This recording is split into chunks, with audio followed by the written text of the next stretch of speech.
agitado nesse momento, né? Terminou o Campeonato Brasileiro ontem e a gente começa a ter as notícias chegando. Por exemplo, essa aí, ó. Todo mundo tá de olho, hein?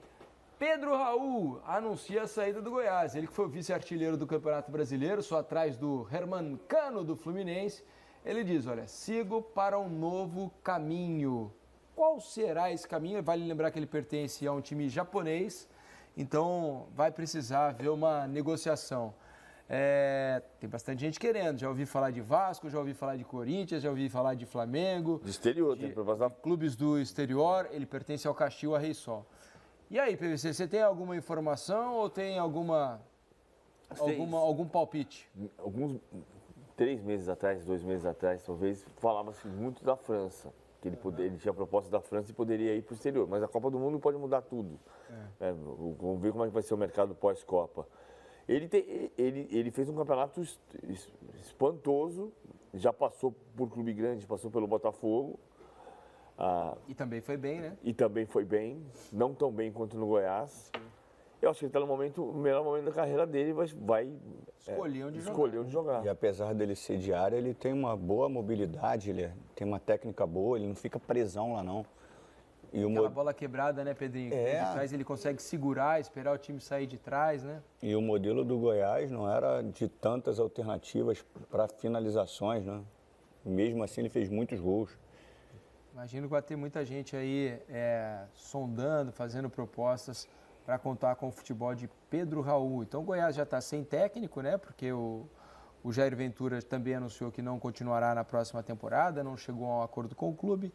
E o Pedro Raul está sem centroavante também. O Goiás vai ter que se mexer no mercado aí pensando em 2023. Outro jogador que está no radar de Flamengo, de Vasco, é o Davi Terans. Fez um grande ano no Atlético Paranaense. 53 jogos, 17 gols, 9 assistências. Jogou só 15 minutos, hein, na final da Libertadores, é verdade, contra o Flamengo. Ontem, de novo, jogou muito bem contra o Botafogo.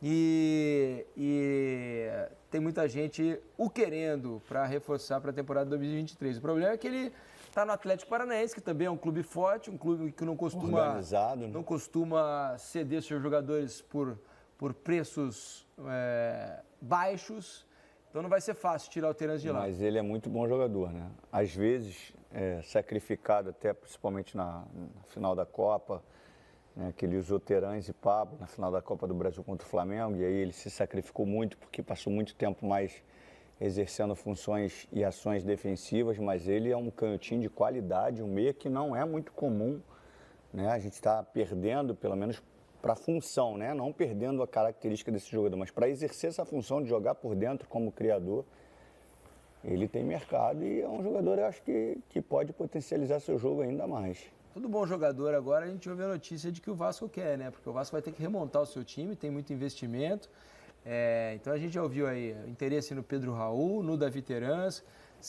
Praticamente o Vasco vai ter que refazer praticamente, se o PVC concorda, não, a gente quase falou, o time inteiro. A gente falou ontem aqui, eu acho que se você tirar o Andrei Santos, o Vasco não tem nenhum titular para 2023, né? Eu acho que o primeiro mercado do Vasco não vai ser o mercado final, ou seja, é aquela história que a gente tem o início do processo, né? É o começo, então você traz o Júnior Urso, não é o perfil de jogador que o Vasco vai ter para a temporada toda.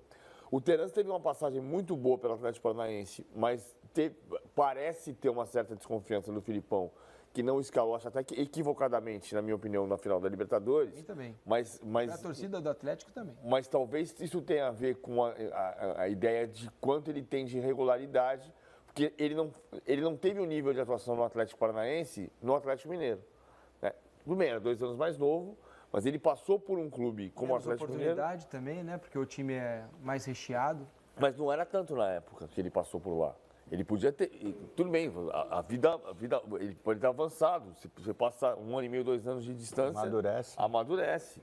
Mas o fato é que a gente não sabe exatamente como vai ser o comportamento do Terans num Flamengo ou num Vasco. Se ele vai ser o ponto de referência desse novo time do Vasco, desse novo mercado do Vasco. Se é que vai para o Vasco. Porque, ponto central, é o que você falou. O Atlético Paranaense... Não vai querer se desfazer. Se o Atlético Paranaense entender que o jogador é fundamental para ele, não vai vender. Ainda mais para reforçar um rival aqui no mercado interno, né? Exatamente. se tiver oportunidade e precisar vender, provavelmente, se houver propostas, vai vender. Vamos lembrar de negociações duras que o Atlético fez em momentos em que ele precisava mais do dinheiro do que hoje. Por exemplo, o São Paulo, a contratação mais cara da história do São Paulo. O Rony, o Dagoberto mais atrás.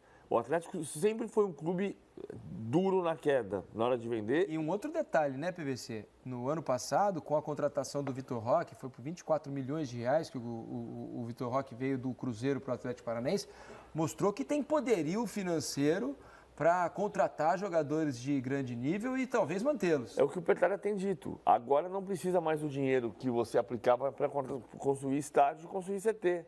Agora o dinheiro é para construir time. É isso. E uma notícia que acho que muita gente já esperava, mas que hoje foi confirmada. Ontem o